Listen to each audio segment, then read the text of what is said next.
자유한국당의 필리버스터 선언에 맞서서 더불어민주당이 오늘까지만 기다린다고 최후 통첩을 보냈습니다.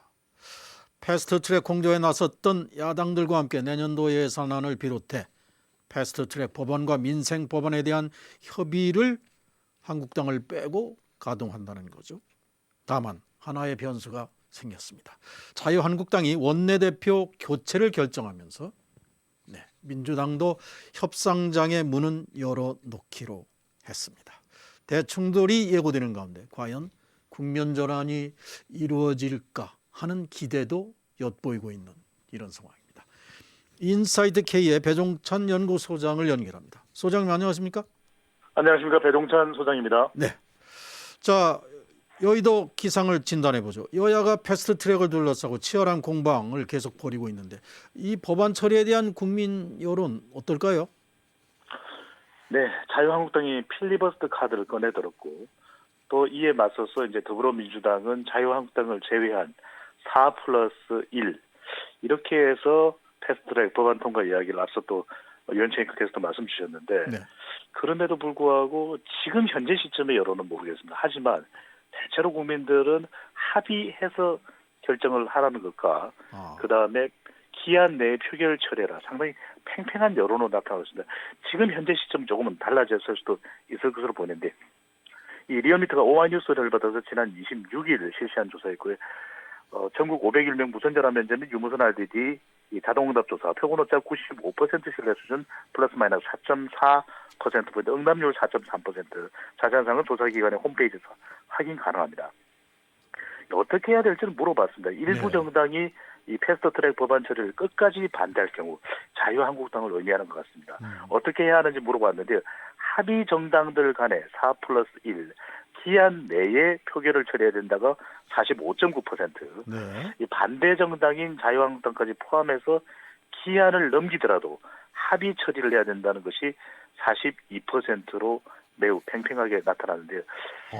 현실적으로는 기한을 넘길 가능성이 상당히 높아 보입니다. 왜냐하면 오늘까지만 기다려줄 수 있겠다라고 이야기는 했지만 자유한국당의 원내 사령탑이 또 교체될 가능성이 높거든요. 그렇다면 임기가 끝나는 것이 나경원 원내대표가 10일이기 때문에 이 정기국회 마지막 날이 10일입니다. 이게 정기국회 마지막 날까지 맞추기도 쉽지는 또 않아 보이고 오늘 또 이 검찰이 청와대를 전격 압수수색 들어가지 않았습니까?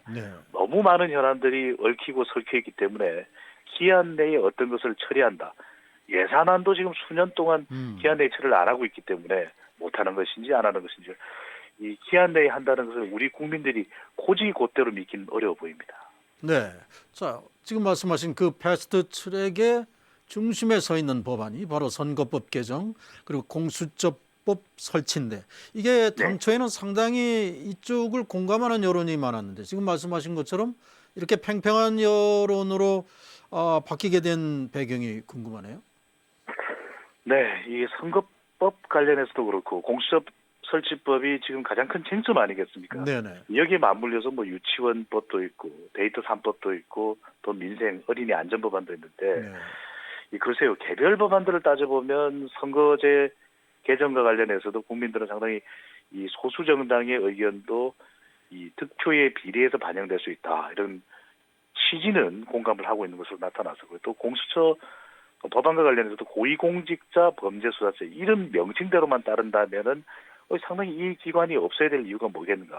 또 한때는 또 이전에 우리가 잊혀져 갔던 인물 한 사람이 소환되지 않았습니까? 이해창 전 총재가 그때 공수처와 관련되는 발언을 하지 않았느냐. 이래서 뭐 고소 고발까지 우는데는 상황까지 이어졌는데 공수처법과 관련해서는 뭐 정확한 수치는 제가 소개해드리지 않습니다만 이 국민 여론이 뭐 압도적으로 나타날 정도로 공감도가 높았는데도 불구하고 이것이 시간이 흐르면서 또 여기에 이제 중요한 행위가 하나 나타나지 않았습니까? 바로 자유한국당 황교안 대표의 단식 투쟁까지 뒤따르면서 대체적으로 우리 국민들이 그래도 합의 처리하라. 여기에는 지난 4월 달에 패스트트랙과 관련해서 정말 국민들이 차마 눈뜨고 보지 못할 광경이 펼쳐지지 않았습니까? 몸싸움을 펼치는 그런 모습을 보면서 이 실제 개별 법안과는 좀 온도차가 있게 이런 패스트트랙 전반에 대해서는 이 기한 내 표결 처리 그리고 기한을 넘기더라도 합의 처리해야 되는 데가 상당히 팽팽한데 그럼에도 지금은 조금은 이 국민 여론이 달라질 가능성도 배제할 수는 없어 보입니다. 자, 민주당과 한국당 간에 한치 양보 없는 이 여론전을 편 결과일 수도 있다 하는 생각이 네. 드네요. 자, 이 두 법안에 대해서는 팽팽한데 이 민생 법안에 대해서는 안 그럴 것 같은 이런 생각이 듭니다. 지금 자유한국당이 결국 필리버스터로 민생 법안까지 통과되지 못하고 있다. 이게 지금 여당 측의 주장인데 실제로 네. 민식이법 등이 통과되지 못했습니다. 후폭풍이 상당할 것 같은데 이게 실제 여론으로도 나타나고 있습니까? 나타났습니다. 그래서 앞서 제가 말씀드린 이 우리가 배구 경기를 보면은 시간차 공격이라는 게 있거든요. 시간이 흐르면 흐를수록 자유한국당 상당히 불리해집니다. 네. 나경원 원내대표가 교체되는 이유 중에 하나도 지금 이 부분만큼은 확인할 필요는 있습니다. 하지만 이 중진들도 그리고 황교안 대표도 필리버스터까지는 몰랐다라는 이야기가 나올 정도로 이것이 교체가 아니라 경질서재로 나오는 것이 시간이 지나면서 필리버스터가 짐이 되는 분위기입니다. 단식 투쟁만큼은 상당히 이 지지율을 끌어올리는 데도 좀 도움이 되기는 되거든요. 관련 여론 살펴보겠습니다. 리얼미터가 오마이뉴스의 의뢰를 받아서 지난 3일 실시한 조사인데요. 불과 며칠 차이가 아닙니다. 네. 바로 어제 실시를 했던 조사인데 응답률 5.4%, 나머지 기호는 앞서 조사와 동일합니다. 20대 마지막 정기국회입니다. 마비 사태의 책임 정당은 어느 정당인지를 물어봤더니 절반을 웃도는 53.5%는 자유한국당이다라고 응답을 했습니다. 큰 물론 비율이네요. 물론 여당의 책임도 없지는 않습니다. 더불어민주당이 좀 더 유연하게, 좀 더 끈질기게 협상을 했더라면 하는 의미일 텐데요. 여당이 잘못했다. 35.1%. 사실상 자유한국당이 가장 큰 책임, 그 다음 책임은 더불어민주당, 여당 쪽에 무게가 실리는 것으로 나타났습니다. 53대 35 쪽으로 훨씬 더 한국당의 책임을 묻고 있네요. 자, 이렇게 불리해진 여론을 의식했을까요? 지금 황교안 대표가 단식 이후에 꺼내든 카드가 당직자 전원 교체 그리고 이어서 원내대표 교체 카드까지 이른바 쇄신으로 반전을 노리고 있는 것 같은데 이게 당 지지율의 변화를 가져올 것이라고 기대해도 될까요? 단식 투쟁 직후에 있었던 여론조사는 정당 지지율이 또 어느 조사기관 할 것 없이 결집하는 그런 모습을 보여주었거든요. 이제 당직자 카드, 쇄신 카드를 빼내들었습니다. 그런데 여기와 관련해서 이제는 친박, 비박 이런 또 갈등을 빚는 모습도 나오거든요. 여하튼 당내에 불협화음이 나오면 지지율에는 상당히 부정적으로 연결되는 경우가 많았습니다. 물론 아주 이 심도 있는 그리고 근본적인 이 쇄신을 통해서 새로운 모습을 보여준다면 분명 긍정적입니다. 이런 부분도 불출마 선언되지 않았습니까? 김영우 수도권의 중진 의원인데요. 이렇게 해서 좀 혁신적인 공천안을 내놓고 그리고 이 참신한 인재를 영입하는 모습을 이 황교안 지도부에서 보여준다면 이것도 긍정적인 여론으로 연결될 텐데 빛이 있으면 또 그림자가 있지 않겠습니까? 이 그림자는 나경원 원내대표의 교체 이 단계 과정이 상당히 껄끄러웠다. 정진석 의원도 그랬고 심지어는 직전 여의도 연구원장을 했던 김세연 의원은 쏘갔다. 이런 이야기가 나왔기 때문에 얼마만큼 이런 리더십을 좀 포용력 있게 발휘하느냐 이 부분이 중요한 관건이 될 것으로 보입니다. 황교안 대표는 읍참마속이란 이런 심정을 얘기했습니다마는 이 나경원 원내대표를 사실상 불신임한 이 포석은 어떻게 해석해야 됩니까? 그렇습니다. 이거는 첫 번째로는 쇄신이라고 하는 명분은 있습니다. 그렇지만 그럼에도 불구하고 지금 국민청원에는 자유한국당 해산 청원이 또 올라가 있거든요. 그런 만큼 최근에 정당 지지율의 외연을 좀 더 확대하는 데 반드시 이 황교안 대표의 능력이 필요하다. 또 그걸 보여줘야 된다. 그런 리더십이 검증받아야 된다. 이런 이야기들이 계속 나오는 만큼 나경원 원내대표가 그렇다면 그동안 원내대표로서의 역할을 충분히 당에 공헌을 못한 것이냐. 이 질문에 대해서는 또 지지층 사이에서도 다른 의견이 나오기도 하거든요.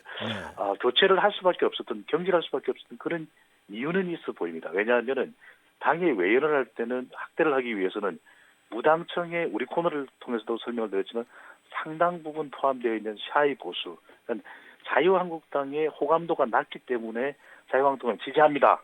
라고 이야기하지 못하는 사람들이 유입될 수 있도록 그런 이제 환경을 만들어줄 필요가 있는데 그런 부분에 있어서는 교체 또는 뭐 경질이라는 설명을 합니다만 그럴 수밖에 없는 결정이었을 텐데 그럼에도 불구하고 좀 더 이 과정 자체를 매끄럽게 진행했었어야 되는데 여기 나경원 원내대표는 그랬습니다. 여기까지가 나의 원내대표로서의 발걸음이다. 또 업참 마속이 나왔는데 나경원 원내대표를 또 잘한다고 지지했을 지지층들이 있는 것이거든요. 분명. 네. 그렇다면 과연 훨씬 더 이 결단에 맞는 새신의 모습은 보여줘야 될 것인데 그런데 지금 일각에서 나오는 것은 지나치게 이번 이 교체된 새롭게 진입된 사무총장이라서 지나치게 친황 인사가 아니냐 네. 이런 지적이 나오는 부분은 또 황교안 대표가 충분히 보완을 해야 될 걸로 보입니다. 네. 말씀하셨듯이 원내대표로서의 나경원의 길은 오늘이 끝이다. 이렇게 나경원 대표도 받아들였기 때문에 이제 새 원내대표 선출 쪽으로 가닥을 확실하게 잡게 됐는데 자, 네. 이것이 어떤 지금의 난국에서 새로운 길을 열 수 있는 계기도 됩니까? 이 원내대표 교체라는 것이 한국당에. 그렇게 보입니다. 지금 결과적으로는 한교안 대표의 결정에는 이런 배경이 깔려 있어 보입니다. 단식 투쟁하고 난 이후에는 지지율이 올라갔는데 네. 필리버스터를 꺼내들면서 급속히 여론이 악화됐다. 지지율도 외연히 확대되지 않는 모습이고 심지어는 이 자유한국당에서 발의했던 청년 기본법의 경우에도 필리버스터에서 묶여서 통과되지 못하는 자충수를 둔 것 아니냐 네. 이런 비판이 쏟아졌거든요. 그런 만큼 나경원 원내대표를 연장될 거다. 전쟁 중에는 장수를 바꾸지 않는다라고 하는 그 유명한 격언을 익히 잘 알고 계시지 않습니까? 유엔크께서도. 네. 그럼에도 불구하고 업참 마속을 했던 데는 바로 필리버스터가 상당히 좀 부담이 됐다. 그렇다면 새로 이제는 이 원내사령탑이 될 의원이 인물이 누구인지는 잘 모르겠습니다. 지금 거론되는 인물은 TK 지역의 강석호 의원, 네. 그리고 PK 지역의 유기준 의원, 그리고 본인 스스로는 완전히 확신적으로 출마 선언을 밝힌 건 아닙니다만 심재철 전 국회 부의장도 있지 않겠습니까? 네. 그런 만큼 새로운 인물이 등장하면 분명히 좀 더 유연하게 이 더불어민주당과 협상을 하게 될 것이고 그렇다면 민생 법안 또 유치원법 등등등은 통과되고 난 이후에 패스트 트랙과 관련해서 논의가 이루어질 것이기 때문에 조금은 지지율에서 보탬이 되는 국면 전환이 되지 않겠냐 이런 진단도 나오고 있습니다. 자, 대통령 지지율에 대한 조사도 나왔던데 일부 조사를 네. 보면은 부정평가와 긍정평가, 긍정평가가 부정평가를 앞지르는 이른바 골든 크로스가 만들어졌다 이런 조사도 있던데요. 어느 정도입니까? 네, 부정평가가 긍정평가를 앞선다는 말씀이신 거죠. 네네. 이 부정평가가 높은데요. 그렇게 되는 이유가 최근에는 비슷했었습니다. 실제로 이 가장 최근에 리얼미터가 YTN의 의뢰를 받아서 실시했던 조사인데요. 전국 2,506명, 무선전화 면접이 유무선 RDD 자동응답 조사했고요. 표본 오차 95% 신뢰 수준 플러스 마이너스 2.0%포인트, 응답률 4.8%, 자세한 사항은 중앙선거론조 심의위원회 홈페이지에 확인가 나왔는데 부정이 48.3%, 네. 또 긍정이 47.6%입니다.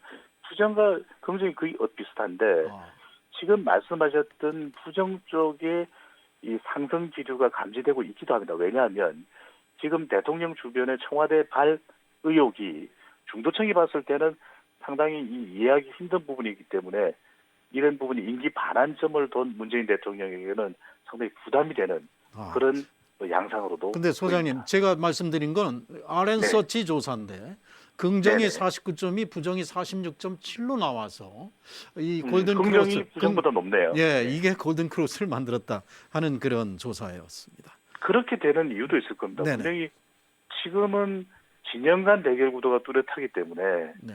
인기 반환점을 돌았지만 문재인 대통령은 제가 그 부분을 설명드리려고 했는데 두 가지 이 견고한 지지층을 가지고 있습니다. 하나는 본인의 지지층이기도 하지만 또 하나는 학습 효과에 의해서 더 이상 검찰에 위협받아서는 안 되는 대통령의 리더십, 즉 노무현 전 대통령의 지지층도 함께 굳건 견고하게 뒷받침이 되고 있다는 것이죠. 네. 자, 향후의 여론 흐름도 결정적으로 좌우할 수 있는 여러 가지 이슈들이 하루가 멀다 하게 지금 드러나고 있는 이런 상황입니다. 다음 주에 또 뵙죠. 오늘 여기까지 듣도록 하겠습니다. 감사합니다. 네, 지금까지 인사이트 K의 배종찬 연구소장이었습니다.